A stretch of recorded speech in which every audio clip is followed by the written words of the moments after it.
ഒരു മര്യാദ വേണ്ടേ? താങ്കൾ ഈ രാജ്യം കണ്ട ഏറ്റവും വലിയ വർഗീയ പാർട്ടി കോൺഗ്രസ് ആണെന്ന് പറഞ്ഞപ്പോ അത് കേട്ടിരുന്നില്ല ഞാൻ. അതെന്റെ മര്യാദയാണ്, അത് കേട്ടിരുന്ന എന്റെ മര്യാദയാണ്. താങ്കൾക്ക് താങ്കളുടെ അഭിപ്രായം പറയാനുള്ള അവകാശമുണ്ടെന്ന് ഞാൻ വിശ്വസിക്കുന്നുകൊണ്ടാ. മനസ്സിലായില്ലേ? അല്ലാതെ പാർലമെന്റിലെ ഓം ബിർളയെ പോലെ അല്ലെങ്കിൽ നരേന്ദ്രമോദിയെ പോലെ മറ്റുള്ള ആളുകൾ പറയുന്നത് കേൾക്കണ്ടെന്ന് ഞങ്ങൾ ആഗ്രഹിക്കുന്നില്ല.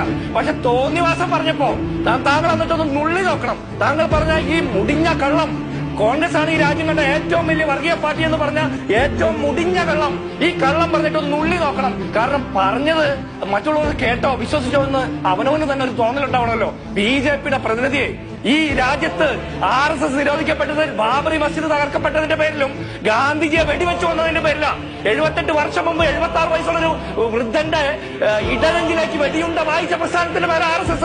അതിന്റെ പിന്തുടർച്ചക്കാരാ നിങ്ങൾ വന്ന് ഈ രാജ്യത്തെ വർഗീയ പാർട്ടികളിൽ നിന്ന് മറ്റു പാർട്ടികളെ ചാപ്പകുത്തുന്നോ? നാളമില്ലേ? ഇനി വഖഫ് വിഷയത്തെ കുറിച്ച് പറയൂ.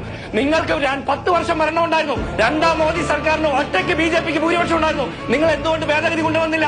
95 കോൺഗ്രസ് കൊണ്ടുവന്നത് കിരാതമാണെങ്കിൽ അതിനുശേഷം അടൽ ബിഹാരി വാജ്പേയി ഉണ്ടായല്ലോ. 95 ഞങ്ങൾ ഈ നിയമം കൊണ്ടുവന്നപ്പോൾ, ഭേദഗതി കൊണ്ടപ്പോൾ, അതിനുശേഷം 10-28 വർഷക്കാലം നിങ്ങൾ എവിടെയായിരുന്നു? നിങ്ങൾക്കൊരു പ്രതിഷേധവും ഉണ്ടായില്ലേ? നാളമില്ലേ സുരേഷ് ഇതൊക്കെ പറയാൻ? ഇനി നിങ്ങൾ കൊണ്ടുവന്ന ഭേദഗതിയിൽ എന്ത് തേങ്ങ ഉണ്ടെന്ന് പറയുന്നത്? നിങ്ങൾ വഖഫ് ബോർഡിൽ അമുസ്ലിങ്ങളായിട്ടുള്ള ആളുകളെ വെക്കുന്നുണ്ട്. ഈ പ്രശ്നം പരിഹരിക്കുമോ? മുൻപത്തെ 609 കുടുംബങ്ങൾക്ക് അവരുടെ ഭൂമി വിട്ടുകൊടുക്കാനായിട്ട് വഖഫ് ബോർഡിൽ ഹിന്ദുക്കളായിട്ടുള്ള അല്ലെങ്കിൽ മറ്റ് മതവിശ്വാസികളായിട്ടുള്ള ആളുകളെ തിരികെ കെട്ടിയിരുന്ന പ്രശ്നം പരിഹരിക്കുമോ? അല്ലെങ്കിൽ വഖഫ് ട്രിബ്യൂണലിൽ നിന്ന് നിങ്ങൾ സിവിൽ കോർട്ടിലേക്ക് അധികാരം എടുത്തു മാറ്റിയാൽ പ്രശ്നം പരിഹരിക്കുമോ? ഈ മുൻപത്തെ പ്രശ്നം പരിഹരിക്കുന്ന ആ വിഷയത്തെ അഡ്രസ് ചെയ്യുന്ന എന്ത് നിർദ്ദേശമാണ് നിങ്ങളുടെ ഭേദഗതിയിലുള്ളത്? ഒരു ചുക്കുമില്ല. നിങ്ങൾ ചുമ്മാ തള്ളിക്കൊണ്ടിരിക്കുക. നിങ്ങളുടെ കയ്യിൽ ഒന്നുമില്ല. നിങ്ങളുടെ സുരേഷ് ഗോപി പറഞ്ഞല്ലോ വഖഫ് കിരാതമാണെന്ന്. അദ്ദേഹത്തിനോട് ആദ്യം വഖഫ് എന്ന് പറഞ്ഞ വാചകം ഒന്ന് വായിച്ചു നോക്കാൻ പറയണം. അതിൽ 4 അക്ഷരമല്ല 5 അക്ഷരമുണ്ട്. അതുപോലും അറിയാതെയാണ് ഇതിനെക്കുറിച്ച് തള്ളാൻ വരുന്നത്. ആദ്യം വായിച്ചു നോക്കി ഇത് പഠിച്ചിട്ട് വേണം. ഇതെന്താ നിങ്ങൾ പറഞ്ഞത്? സമാന്തര പാകിസ്ഥാൻ. നാണമുണ്ടോ സുരേഷേ? അതേ നാമം കൊണ്ട് നിങ്ങൾ പറയാം നിങ്ങൾ മതേതരവാദികളാണെന്ന്. എന്ത് ബോധ്യത്തിന്റെ അടിസ്ഥാനത്തിലാണ് സമാന്തര പാകിസ്ഥാൻ എന്ന് പറയുന്നത്? നിങ്ങൾ പാകിസ്ഥാനിലേക്ക് കുറെ ആളുകൾക്ക് ടിക്കറ്റ് എടുത്തു കൊടുക്കാൻ നടന്നല്ലേ കഴിഞ്ഞ ലോക്സഭാ തെരഞ്ഞെടുപ്പിന് ശേഷം?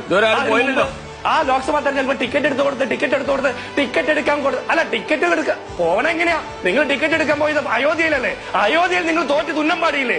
എന്തുകൊണ്ട് നിങ്ങൾ അയോധ്യയിൽ തോറ്റു? നിങ്ങൾ പറഞ്ഞ ക്ഷേത്രം പണിതെന്ന്, ആ ക്ഷേത്രത്തിൽ പൈപ്പിൽ കൂടെ വെള്ളം വരുന്നത് ഏത് ക്ഷേത്രത്തിലാണ് സുരേഷ്? മേൽക്കൂരയിലെ പൈപ്പിൽ കൂടെ വെള്ളം വരുന്നത് ഏത് ക്ഷേത്രത്തിലാണ്? മേൽക്കൂരയിൽ നിന്ന് വെള്ളം പൈപ്പിൽ കൂടെ വിടുന്നത് BJPയുടെ ഭരണപരിഷ്കാരമാണോ? നിങ്ങൾ പറഞ്ഞ ശിവാജി പ്രതിമ മറിഞ്ഞു വീണില്ലേ? പൊള്ളയാണെന്ന് തിരിച്ചറിഞ്ഞില്ലേ?